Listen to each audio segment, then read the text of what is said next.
Hi everybody, this is Rima, and today we're talking about astrology. The forecast for the rest of 2019, what is really going to happen, knowing that many of us have had a really difficult year. Before we go forward, I want to say thank you to those of you who know that I've had an injury and I'm recovering from it. Thank you for your blessings. Thank you for your blessings and good wishes. It means a lot. For most of you don't know it, but I will talk about that later. That's a separate video to talk about. And that's one of the reasons why I was off Facebook. I had disappeared basically. So today I'm feeling well with my injury. Every day is different and I'm feeling very positive today. The symptoms are still there. Like it just feels very icky. I had a head injury, but today I'm feeling just very, very positive, and I want to bring out this very important information about stars in the sky because it is a very difficult year. And then there are so many astrologers on YouTube and other places that either are saying conflicting things, opposite things, scary things, or what do you believe, what do you not, and what are the solutions. The most important part is, as astrologers, thank you so much for coming live. As astrologers, and those of you who watch me on YouTube, I will be downloading this video and putting it up on YouTube, but Facebook has most of my audience. So as astrologers, while we're talking about difficult planets or transits, our job is to give you strategies and coping strategies as well as solutions. Doesn't mean we can take all your problems away and change things for you, but there's always a solution. So that's what I'm going to talk about. It's a fairly long video because I'm going to help you understand exactly what is happening with Saturn and the south node and the north node and the planet Jupiter, because they're playing a very big role. The combination of these planets that we're having has not happened in several decades. And it is quite potent. It is very, very intense. And then now the leg of the year is the toughest part. One of the toughest, for some of us, difficult things that have already happened, but we're really going into a very sensitive time for the next until January. So we are in September. It's October, November, December, Jan for the next 4 months. And that's the reason I'm making this video as a guidance. So I'm going to turn around the camera because I have Vedic astrology. I follow Indian ancient or Sidereal or Vedic astrology. These are all different terms. And I'm going to show you the chart. I'm going to show you where the planets are in the sky right now, help you understand some terms, and then take it forward from there on how do you apply this to your life? What does it mean for your life today? Okay. So let me just turn, and I cannot do this in my camera mode. I can only do it with Facebook Live. Okay, there we go. So, and I hope you guys can hear me from here. So we're looking at Vedic astrology chart. This is what it looks like. If it's too confusing for you, don't worry. I'm going to walk you through the steps. But the first thing for you to know is in a chart, there are 12 houses. The first house is this. This entire house, like the diamond that you see, is the first house. It's also called the ascendant, the rising sign, or the first house. Or the lagna. It's the most important house in any horoscope, in any chart. So when you ask me for astrology consultation, people who want me to see their horoscope and make predictions for them, I pull up a chart like this, and then I evaluate different areas of your life. Now, each house has a significance on a certain area of our life, certain body part, certain relationships in our life, and even it coincides with the 12 directions, the 12 seasons, etc. Now, after the first house, that's the second. You can see I've written it over here. Third, fourth, fifth. So it's a little confusing, it goes in anti-clockwise, but you have to follow the order of the houses. Sixth house, seventh house, eighth, ninth, 10th, 11th, and 12th house. The house numbers always remain the same. This is always the first house. This is always the 12th house. But then you see other numbers that I've written. These numbers represent the zodiac sign that falls into your particular first house when you were born. So when you were born in a certain part of the world at a certain time, and that's why timing of birth and place of birth is extremely important to get accurate analysis. I don't like the word prediction, I like the word analysis of your chart. So let's say somebody who's born in Phoenix today in Arizona in the United States has this as their first house in terms of the sign. This number here tells you the zodiac sign which was rising in the east side of the sky when the person was born. So starting from the zodiac sign number 1, which is Aries, then second is Taurus, third is Gemini, fourth is Cancer, fifth is Leo, sixth is Virgo, seventh is Libra, eighth is Scorpio, ninth is Sagittarius, 10th is Capricorn, 11th is Aquarius, and 12th is Pisces. So everybody will have a different zodiac number in their first house, the rising sign. For you, it could be number 3, which is Gemini. For somebody, it could be 2, which is Taurus. Okay, so if you understand astrology, then that's great. Then when I'm talking about the transits today, you'll be able to relate to what I'm saying much more easily. If you don't worry about it. What I have written in this chart is I have given Sagittarius as the rising sign. The first house, this person is a Sagittarius ascendant. Okay, it defines your personality even more than your sun sign or your moon sign. So the reason why I've put Sagittarius here is because right now, when we're talking about transits, which means that planets as they're moving in the sky, as they're rotating around the sun, in relation to Earth, where is the planet Saturn in the sky right now? It is in the sign of Sagittarius right now, no matter which part of the world you live. Saturn, for all of us in the entire world, in terms of a transit, in terms of the movable zodiac sign, is in the sign of Sagittarius in the sky. And so is the North Node, which is also called as Ketu. I hope everybody can hear me. Perfect. Jupiter is in the sign of Scorpio. Okay, so that's number 8. Now, in my chart, number 9 could fall over here. It could be different. But nevertheless, Saturn and Ketu, or the South Node, are over in the sign of Sagittarius for all of us. Now, transits in the sky, when planets are moving in the sky, they interact with the fixed chart that we have when we were born.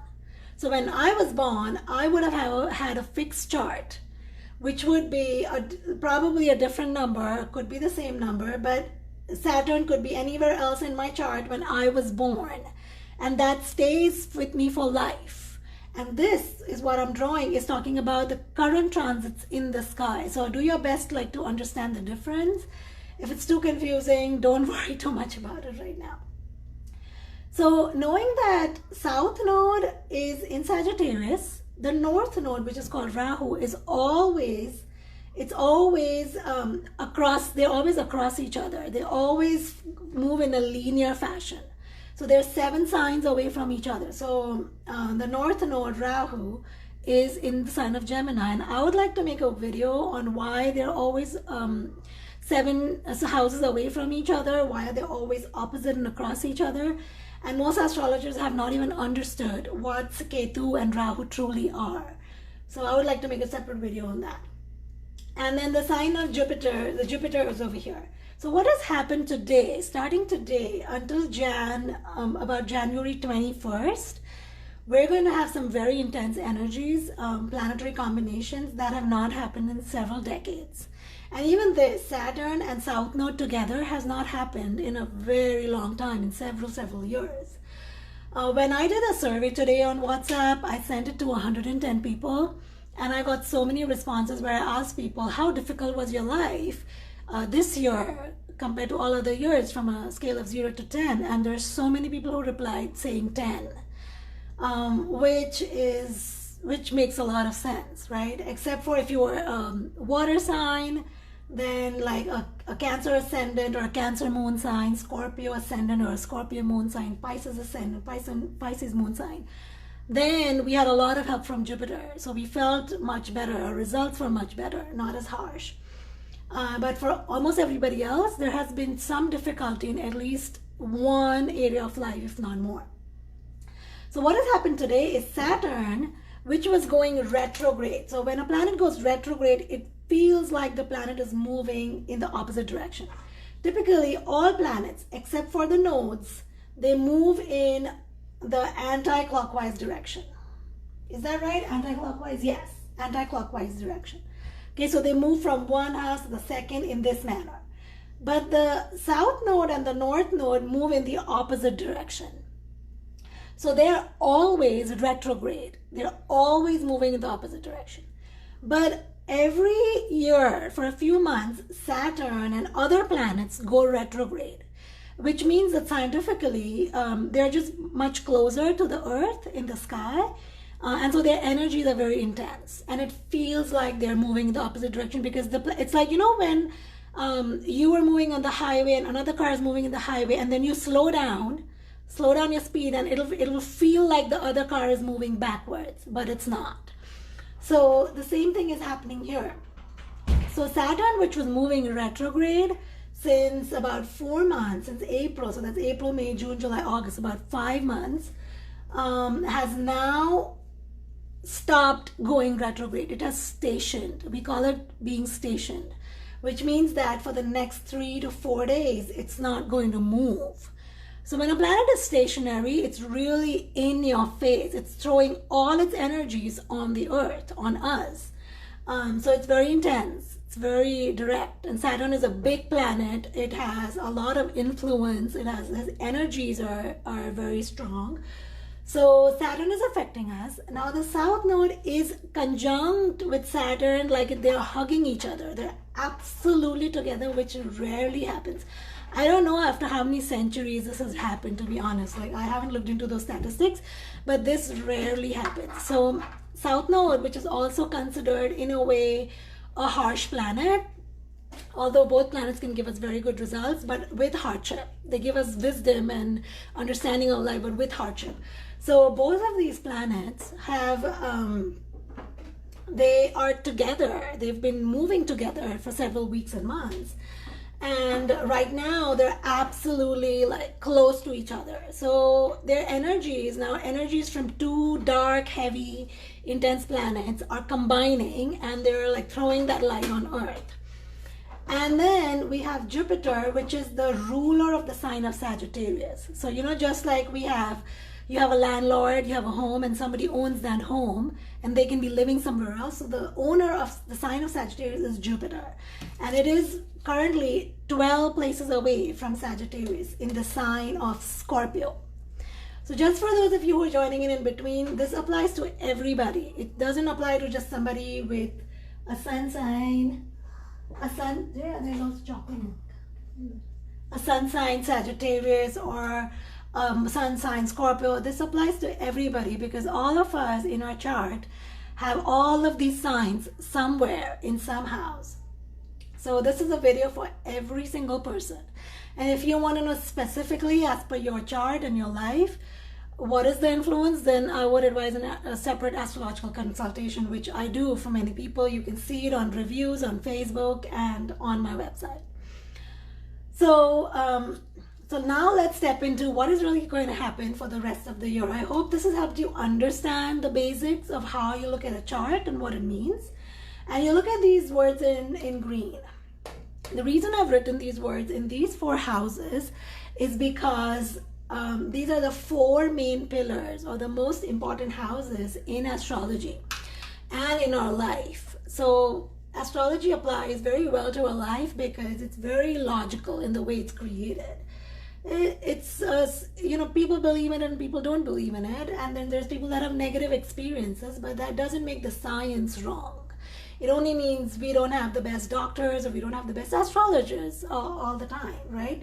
But so the first house is the house of self. It's our own physical body, our stamina, our energy levels, metabolism, our whole body. Like, how are we going to function in our life, and where is our attention going to be? So, you know, when people are having developmental challenges, etc., we're more so going to look at the first house and where the Lord of the first house is, how it's being affected, because that is literally how you appear from the outside.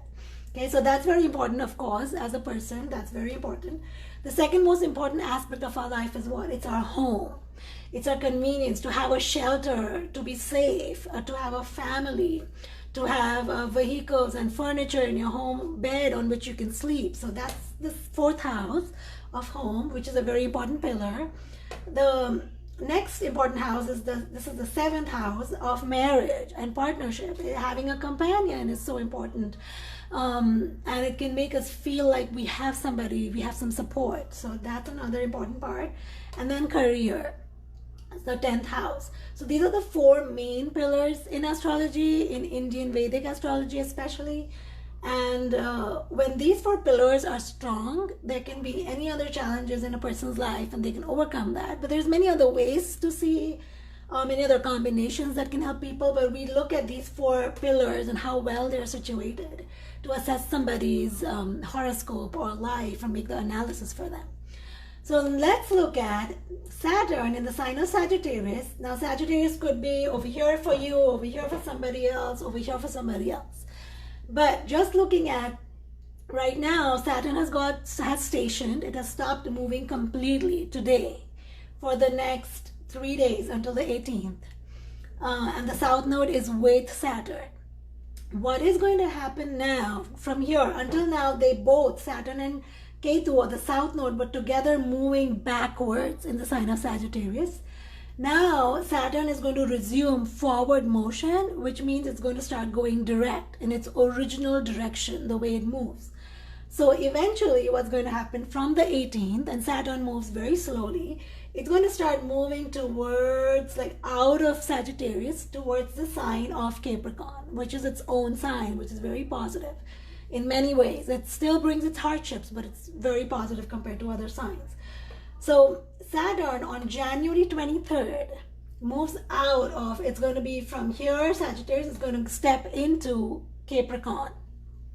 So from the 18th of September until the 22nd of Jan, it's going to move from here to here in the sign of Sagittarius. Okay, so it's going to make that slow forward motion. South node, or Ketu, on the other hand, from today has started continuing its retrograde motion. It always moves reverse. So it's now going to move from here, this point, all the way up to the sign of Scorpio. But again, it also moves slowly. So it's not going to step into Scorpio until the end of next year, right? So most of 2020, it's still going to remain in the sign of Sagittarius. Only that in terms of degrees, because of degrees, every house has 30 degrees. When you look at in the sky, in every sign a planet can stay, the sign stretches from 0 to 30 degrees. So right now they're at about, I think, 20 degrees something, close to 20 degrees in the sign of Sagittarius. So Ketu is now moving, so they're going to start splitting basically. They were together, going together for 4 months. Now they're going to split. And Jupiter is in the sign of Scorpio, and it's moving forward now from the sign of Scorpio. It's going to come to its own sign of Sagittarius. So Jupiter is going to do this on November 4th. On November 4th, it's going to jump over from here, this point in Scorpio, to here, this point in Sagittarius. Now, what are the difficult, not exactly difficult, I would say intense times that I'm talking about? The intense times I'm talking about is, for one, Jupiter, the most important thing here is Jupiter diving into from Scorpio to Sagittarius on November 4th. It's going to go through what we call as the deep waters of Scorpio. It's called Gandanta. So Gandanta means when any planet or any sign, like any energy in a sign, a zodiac belt, moves from a water sign to a fire sign and the cusp in between them too. So it's actually like the end of Scorpio. It's called the tail of the Scorpio, of the actual insect, like actual insect or whatever that is, Scorpio. You know how scorpions release their poison from their tail. So it's going to be in the tail of Scorpio at the end of October, I think from 27th October until November something. November maybe 6th or 7th, or I don't know exactly the dates. So when it does that, it can be a very transformative time. It can be It can be the place where you get the results of your karma, of your deeds, or either that means untying the knots. That means that all your karmas, all the positive influence, all the positive results or consequences you were to get, you get them all of a sudden, or all of a sudden there's a big dip and you fall into the deep waters. Now, who can assess that for you? Sure, we can look at your astrology chart and we can say that this is the most likely outcome for you, but also know that there's nothing that goes over free will. So if you've done a lot of healing, if you've genuinely worked a lot on yourself, genuinely done a lot of personal growth, healing, released your past life karmas, right? Then all of these planets have the potential to give you very good results. But in general, we say it's a transformative time, and the transformation could be very good in the future, in the times to come. Maybe only the transformation feels difficult, but it's required. So it could mean you have an identity crisis, or you have financial crisis, health crisis, depending on where the sign of Scorpio falls in your chart. Like, so here, the way the chart is created, since it's a Sagittarius rising, Jupiter is here, Scorpio is here. But this, for somebody else, everybody's chart is unique and different, could mean that this is Scorpio and this is Sagittarius. And in that case, these planets right now in the sky for this person are here. This is where Saturn is and this is where Ketu is, just because this person is a Scorpio rising, right? And that's the reason why we require personal one-on-one guidance, because everybody's chart is so different and there's so many calculations an astrologer makes before we give you what you call a prediction, or what I call an analysis. Nevertheless, as Jupiter moves from Scorpio to Sagittarius, Saturn in the sign of Sagittarius is still there. So it still has its effects. And what happens when a planet is retrograde, it forces you to think or repair areas of your life that need attention. Like my injury is a classic example of my health needed attention. I needed to take rest and take a back seat because I was going in full force. I was working a lot. My business was like booming. But I was stretching myself too far, right? Or I just was ready to repay some debt. And part of that debt was my injury. So I'm happy that I was able to repay. So Saturn will force us basically to repay our debts. It is going to, if we have not done the healing work, or even if we have, sometimes we have to repay certain debts. That's why we're in this body. We have to give something, we have to take something from different people, right? And so Ketu and Saturn together bring those massive effects of repaying your debt.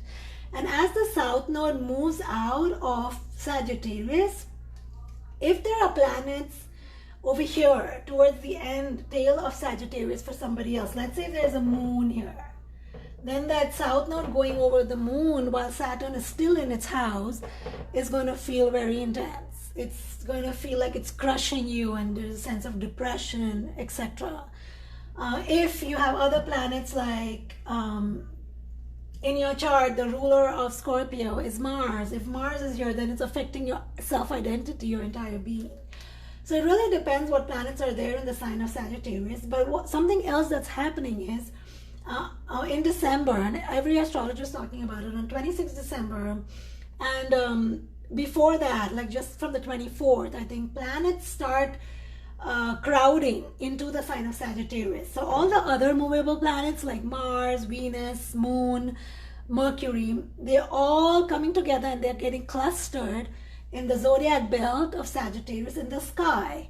So all the planets are together. Wherever Sagittarius falls in your chart are going to be together, literally, like if you look at the transit chart, it looks like 6-7 planets are in the sign of Sagittarius, especially on 26th of December. And that day, while we have other solar and lunar eclipses coming up, that day becomes, or that belt of the week becomes very heavy, because it's like, mixing 10 different spices in the dough, in your food. It's like mixing too many different energies, like the fiery Mars with the harsh, dry Saturn, with the south node that's even more fiery, with the sun that is hot and burning.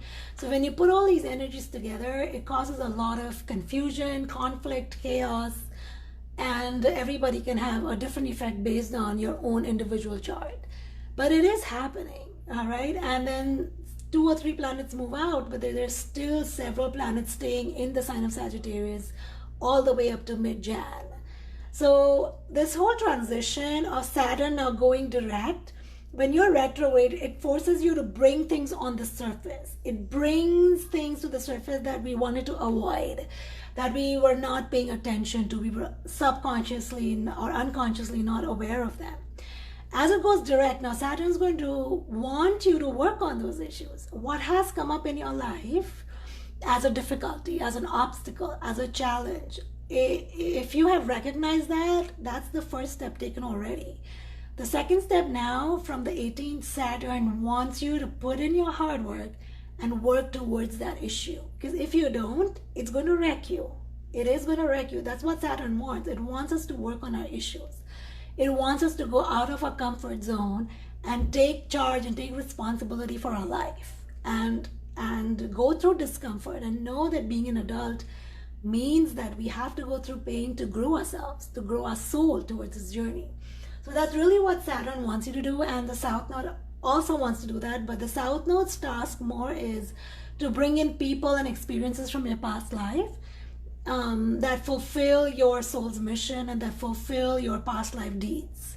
So South Node is doing that. And as they split, these energies split, they're actually really wanting you to split that focus, in the sense of Saturn wants you to start taking action and hard work in that direction, and the South Node moving into the sign of Scorpio eventually, so going out of Sagittarius, is going to bring even more transformation from 2021 to 2022. That's going to be another intense, probably difficult for several people year. It is.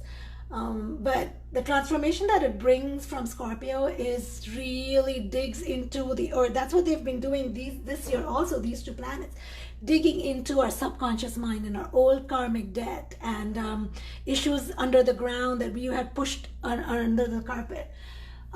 With this plate now, what's really, in one word, in one sentence, if I were to say it, it's the deep breath before the plunge. It's the calm before the storm. But it depends on us on how we're going to look at the storm and how we're going to apply it to our lives. The sign of Sagittarius has a lot to do with higher beliefs, religious beliefs, our faith, our trust in God and universe and a higher faith. So they challenge us. These 2 planets have challenged us to look at what do we truly value and believe in. And many of us would have felt like sometimes those shifts are so subtle we don't realize it. A change in, so for example, for me, in terms of work, my view towards work has changed completely. I'm ready to go bigger. I'm ready to put in my big ideas are now coming to life, where I feel like I can put this into action and take my business to a whole new level. But until this time, until just the last month, I was like, I'll do it. I don't think I have the capacity or the strength to put in that much of work to make my business so much bigger. But now I do. So my higher beliefs about my work have changed, because the sign of Sagittarius in my chart is affecting my work life. So for somebody else, it could be in another house, and your higher beliefs towards that particular house would have transformed, changed, or been challenged, or you would have gotten obstacles and you would have to overcome them. So that is truly what would have happened. And with Jupiter being in 12th is the sign of losses, right? It's 12th from sign of Sagittarius in the sign of Scorpio. So there's definitely been a very, very transformative experience for many of us. And if there's anything else that I'm missing, we covered the split, we covered Jupiter going Gandanta, we covered all the planets that are clustering in Sagittarius and going to stay there until mid-Jan. And Yeah, I believe there's eclipses. I personally don't give a lot of importance to eclipses the way other astrologers do. And the reason for that is eclipses happen every year.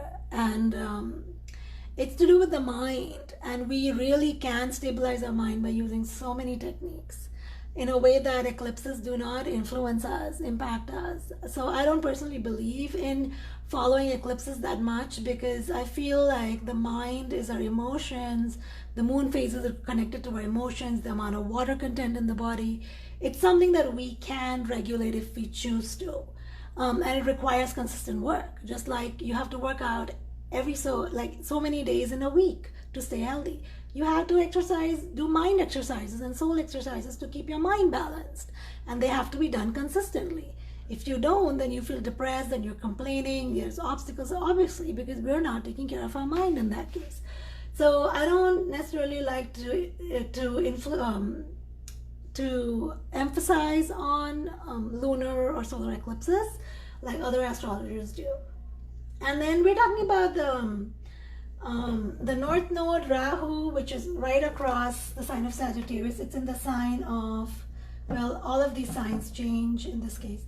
So it's in the sign of Gemini, and Saturn is directly looking, because Saturn looks at 7th house from itself. So we have Saturn and the North Node together in the sign of Gemini for the next 4 months, which is also difficult. Saturn and Rahu together, they're friends, but they're they can be very mucky energies, like they can make us feel very stuck, unlucky, because Rahu wants to expand and be flamboyant, and Saturn wants us to be very conservative and humble.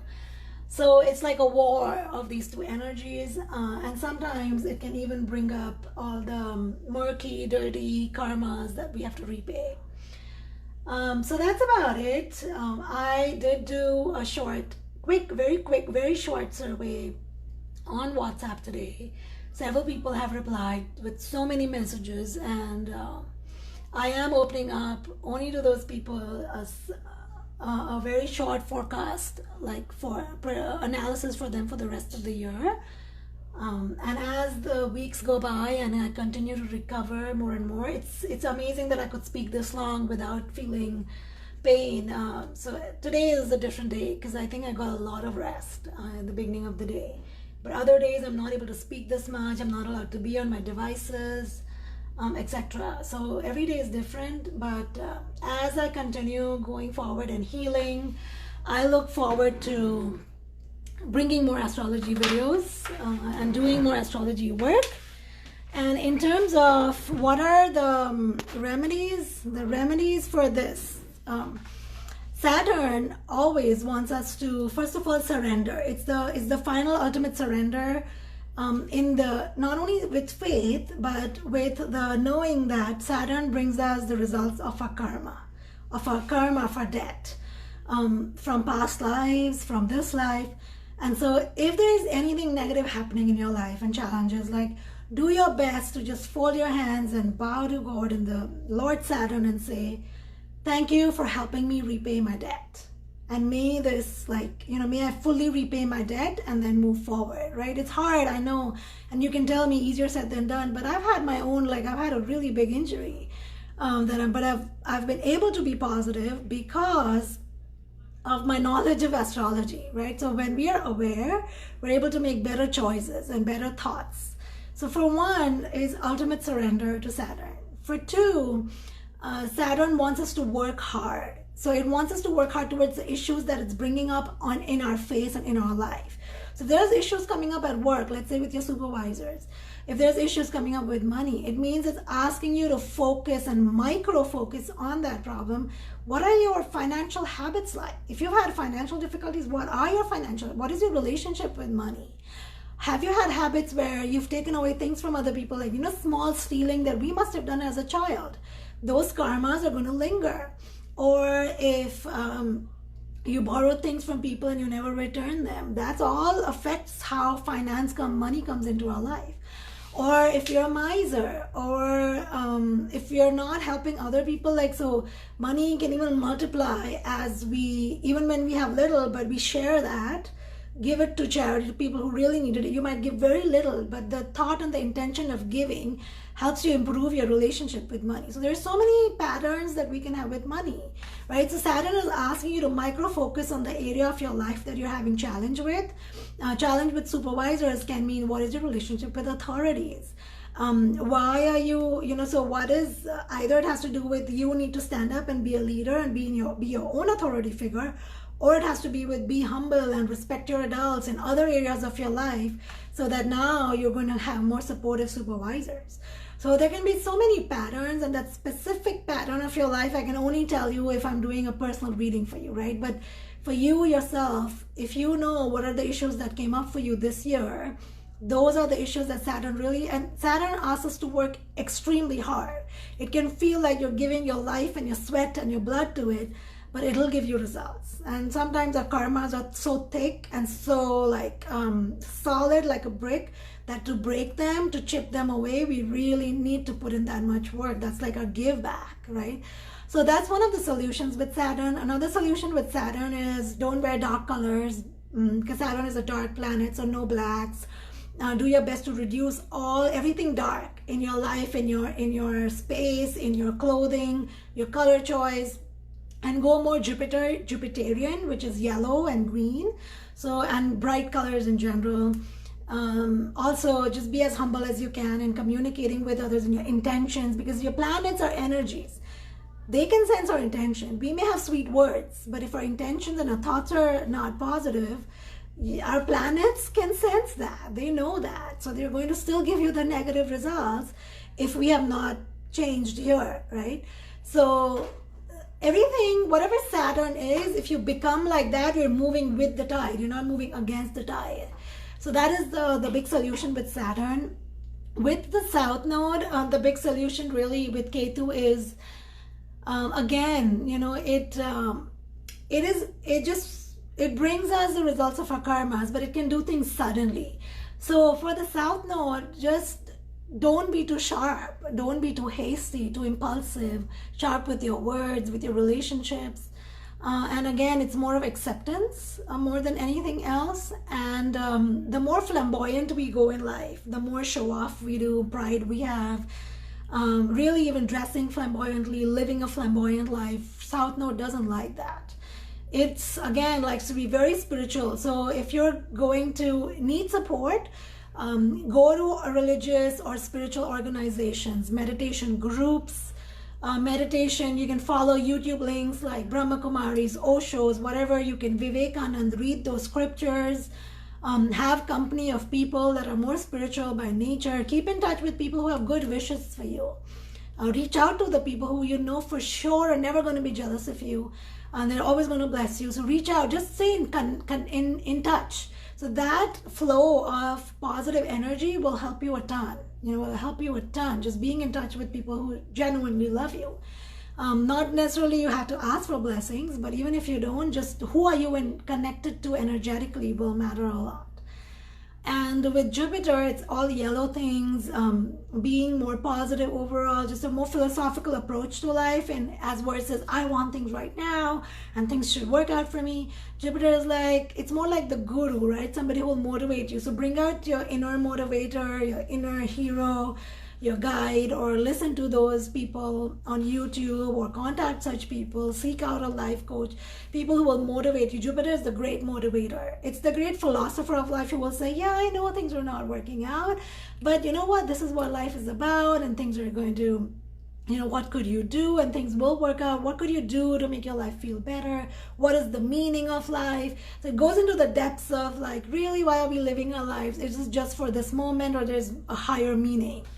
So when you follow the qualities of a planet, even if they're in difficult signs, if you just follow what their qualities are, you're going to stay in the flow. You get more support from that planet as versus getting their opposition and obstacle and challenges. And obviously, if you have a certain faith and a God that you believe in, just pray to them, do more malas and mantras. That always helps. Have pictures of your gurus or your gods, deities in your wallet, so you're carrying that energy with you. Keep your house more. So in my house, let me see if I can show you. I can move the camera. I have a strong Sagittarius quality. So you will see a lot of Sagittarius, the home of a person who is a Sagittarius, you will see a lot of things that are relating to higher faith, that are relating to spirituality. So let me just show y'all. I already had a water fountain, and I had, this is the entrance of my house. So when you enter on this table, let's see, let me just turn the camera, that's easier. So you're able to see, I still have to turn on the water fountain. So I have a little fountain of water. I removed the Buddha statue. I kept it for a long time thinking I'll gift it to somebody, and I couldn't just think of someone, and I was like, this is best for here. So you have the Buddha over here. It's like the energy of entrance to my home, right? And then we have like my daughter's award and my awards. But then we have these 3 stones of hope, peace, and love. And then every so often, my daughter and me will just feel and see, what do we need today more? What do we feel more? What do we need more? And we'll just hold that and get the energy. And then I have these cards, power cards, that we'll pick out. So this is just the entrance to my home. And then all over my home, you will find all these Buddha statues and candles and other things just to energize.